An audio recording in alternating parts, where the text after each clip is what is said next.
대하면 나는 말씀을 읽을 때가 아멘 아멘. 우리 말씀 같이 한번 읽어보겠습니다. 창세기 3장 23절 말씀 5번 한번 같이 읊조려 보도록 하겠습니다. 시작. 여호와 하나님이 에덴 동산에서 그를 내보내어 그의 근원이 된 땅을 갈게 하시니라. 여호와 하나님이 에덴 동산에서 그를 내보내어 그의 근원이 된 땅을 갈게 하시니라.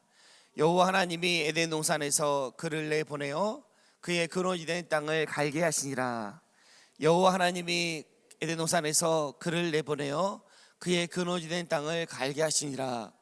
여호와 하나님이 에덴 동산에서 그를 내보내어 그의 근원이 된 땅을 갈게 하시니라. 아멘. 제목을 한번 읽어보겠습니다. 시작. 낮아져 오셔서 생명 주신 주님. 창세기 3장 22절 23절 말씀은 우리에게 하나님이 누구신가, 또 우리가 누군가를 말씀해 주고 있는 말씀입니다. 인생의 문제는 내가 누구인지 모르는 것의 문제라고 할 수 있고, 내가 누구인지 알 때, 또 하나님이 우리 아버지신 것을 알 때 우리의 문제가 해결되는 줄 믿습니다. 우리가 우리의 문제를 해결할 수가 없고 하나님 아버지께서 우리의 문제를 해결해 주신다는 걸 알 때 우리의 문제가 우리의 삶의 문제가 해결되는 것을 우리가 알게 됩니다.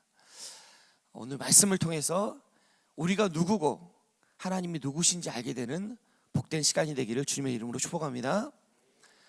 창세기 3장 22절에 여호와 하나님이 이르시되 보라, 이 사람이 선악을 아는 일에 우리 중 하나같이 되었으니, 선악을 아는 일에 하나같이 되었다. 하나같이 됐단 말이 케아하드라는 단어고요. 그 다음에 우리 중에라는 단어는 어떤 단어냐면 뭐뭐로부터라는 단어예요. 뭐뭐로부터, 선악을 알게 하는 나무로부터라는 단어죠. 그래서 이 말씀을 다시 해석을 하면, 언어의 빛으로 다시 해석을 하면, 여호와 하나님이 이르시되 보라, 이 사람이 선악을 아는 일에 그곳으로부터 똑같이 하나가 되었으니 라는 뜻이 되는 거죠. 이 사람은 예수 그리스도고요. 예수님께서 선악을 아는 일에 그곳으로부터 똑같이 하나가 되었으니, 예수님이 율법의 저주 아래 들어가 버렸으니 라는 말이 됩니다. 저주받은 자와 같이 하나가 되었다. 이 사람이 선악하는 일 우리 중 하나같이 되었으니, 율법이 육신으로 말미암아 연약하여 할 수 없는 그것을 하나님은 하시나니 곧 죄로 말미암아 자기 아들을 죄 있는 육신의 모양으로 보내어 육신의 죄를 정하사. 예수님께서 하나님 아들이신데, 독생자신데 죄가 하나도 없는데 하나님이 자기 아들을 죄 있는 육신의 모양으로 보내셨습니다. 율법의 저주 아래에 들어가게 하셨죠. 왜냐하면 우리를 속량하시기 위해서, 우리를 구원하시기 위해서, 우리를 율법의 저주로부터 건지시기 위해서 하나님의 아들을, 하나님 자신이죠, 하나님 자신을 율법의 저주 아래 육신의 모양대로 육신의 죄에 가두어 두셨습니다.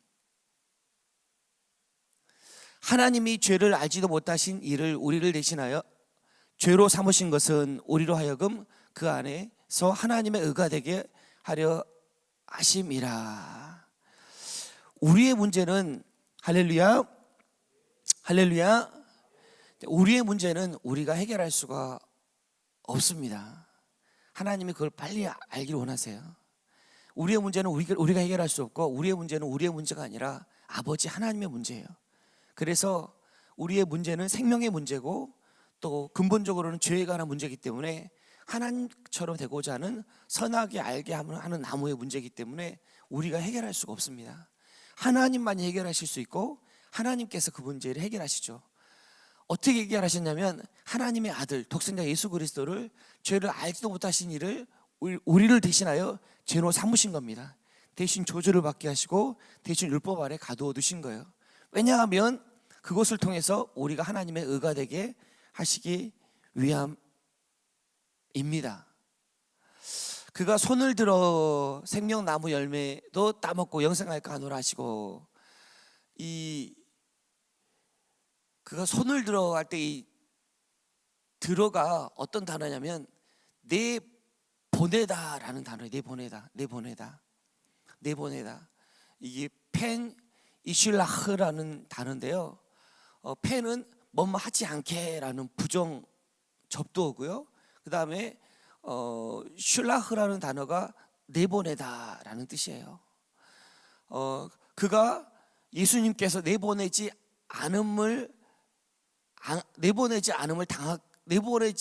않으시기 위해서, 내보내짐을 당하지를 않게 하기 위해서, 내보냄을 당함을 않게 하시기 위해서 생명나무 열매도 따먹고 영생할까 하노라. 어떤 거냐면 그가 버림받지 않으려고, 에덴에서 23절에 보면 에덴에서 하나님께서 예수님을 내보내시는데요. 에덴은 생명이고 하나님 자체죠. 예수님께서 하나님께 기도하셨습니다. 제9시에 예수께서 크게 소리 지르시되 엘리 엘리 라마 사박다니, 이를 번역하면 나의 하나님 나의 하나님 어찌하여 나를 버리셨나이까 하는 뜻이라. 예수님께서 다른 건 다, 예수님께서 정말 하나님 앞에 간절히 기도하는 것이 무엇이었냐면, 정말 하나님 앞에 절규하는 것이 무엇이냐면, 하나님의 생명으로부터는 분리되는 것을 경험하지 않게 하옵소서. 하나님의 생명으로부터 떨어지는 것은 경험하지 않게 하옵소서. 하나님과 나는 하나인데, 아버지 하나님과 나는 하나인데, 그 아버지 하나님으로부터 분리되는 것은 경험하지 않게 하옵소서. 그 생명으로부터 분리되는 건 도저히 예수님께서 감당하기 어려우셨던 겁니다. 다른 건 다 감당하겠는데, 몸이 찢기고 살이 찢기고 뼈가 으스러지고 물과 피를 다 쏟으시는 건 다 감당하시겠는데, 채찍에 맞으시고 수치를 당하는 건 예수님은 감당하시겠는데, 예수님께서 정말 기도하셨던 건 이 잔을 내게서 옮겨주십시오. 겟세마네 동산에서 간절히 기도하셨던 건, 하나님, 나를 하나님 앞에 분리되지 않게 하옵소서, 버림받지 않게 하옵소서. 예수님은 정말 그게 고통스러우셨던 거예요. 하나님으로부터 분리되는 건 정말 고통스러우셨던 겁니다. 이 잔을 내게서 옮겨 주시옵소서. 예수님은 아셨습니다. 이 땅에 죽으러 오셨어요. 예수님은 십자가를 져야 하시는 것을 끊임없이 말씀하셨습니다, 제자들에게. 그리고 십자가를 지실 걸 알고 계셨어요. 고난 받으실 걸 알고 계셨어요. 그럼에도 불구하고 예수님이 정말 감당하기 어렵고, 예수님이 정말 견디기 어려웠던 건 하나님의 생명으로부터 분리되는 거, 그것만큼은 정말 감당하기 어려우셨던 거죠. 그래서 그가 그의 손을 들어, 하나님, 내가 에덴에서 하나님의 생명으로부터 내 보냄 받는 것을 당하지 않게 하옵소서 하나님께 기도하셨어요. 하나님, 어찌하여 나를 버리시나이까? 내 하나님이여, 내 하나님이 어찌 나를 버리셨나이까? 어찌 나를 멀리하여 돕지 아니하시오며 내 신음소리를 듣지 아니하시나이까? 잠시나마 하나님과 단절되고 하나님과 분리되고 하나님과 떨어지는 그런 경험을 감당하기 어려우셨습니다. 예수님이 하나님께로부터 완전하게 버림받으셨죠. 예수님이 완전하게 버림받은 것이 왜 중요하냐면, 예수님께서 십자가에서 완전하게 버림받으셨기 때문에 우리는 예수님 안에서 완전하게 찾은 바 되었습니다. 완전하게 더 이상 우리는 어떠한 경우에도 버림받지 않게 됐어요.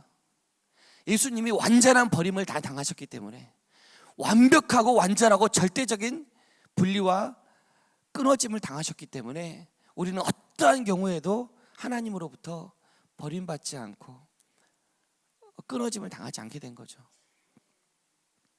에덴 동산에서 그를 내보내어, 여호와 하나님이 에덴 동산에서 그를 내보내어 그의 근원이 된 땅을 갈게 하시니라.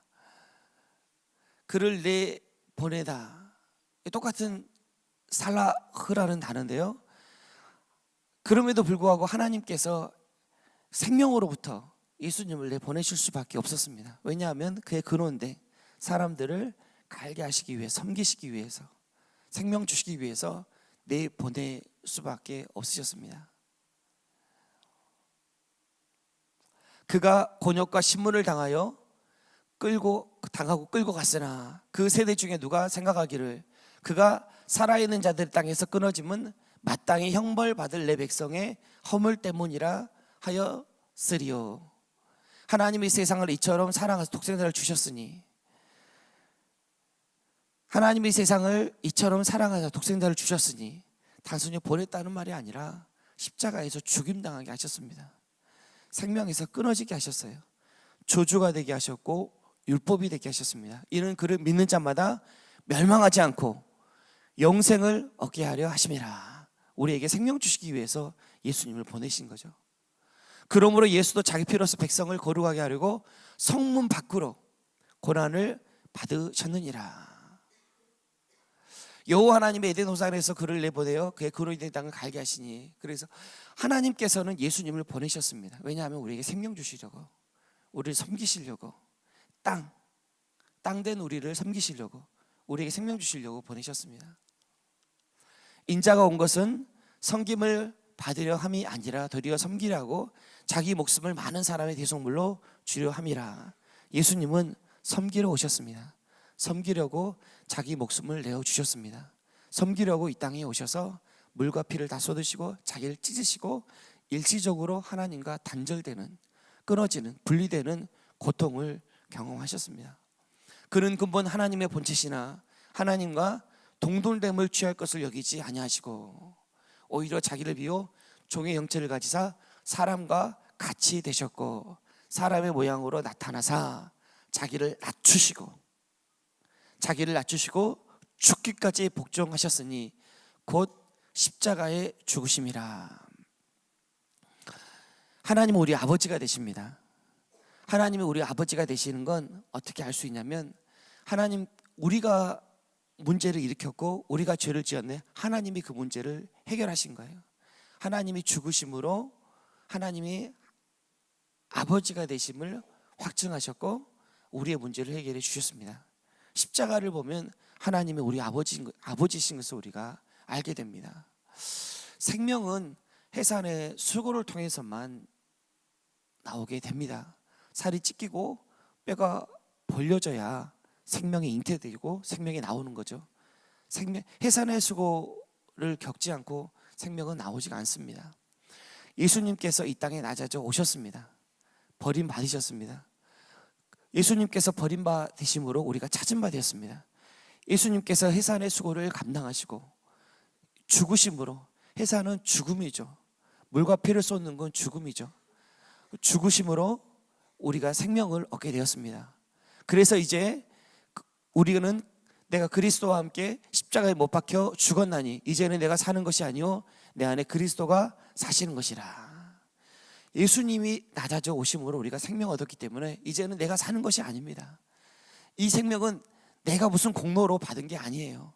예수님께서 낮아져 오셔서 받은 생명입니다. 예수님께서 피값 주고 사신 생명입니다. 우리는 우리의 문제를 해결할 수가 없어요. 우리는 우리 인생의 문제를 해결할 수가 없습니다. 우리 인생의 문제는 생명의 문제이고 이 생명은 예수님으로부터만 오게 되는 거예요.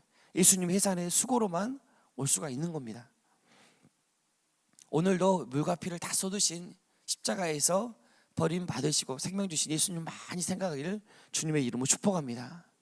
예수님을 많이 생각할 때 예수님의 생명을 누릴 수가 있습니다. 결국 인생은 예수님을 담는 건데, 예수님을 담는 건 우리 안에 예수님을 담을 때, 우리 안에 예수님을 채울 때, 우리 안에 예수님이 품어질 때, 그때 예수님을 담게 되고 그 생명을 누리게 되고 그 생명 안에서 자유함을 얻고 그 생명의 풍성한 가운데 들어가게 되는 줄 믿습니다. 오늘도 아버지 하나님과 그 아들 예수 그리스도와 더불어 생명을 누리는 복된 하루가 되기를 주님의 이름으로 축복합니다. 기도하도록 하겠습니다.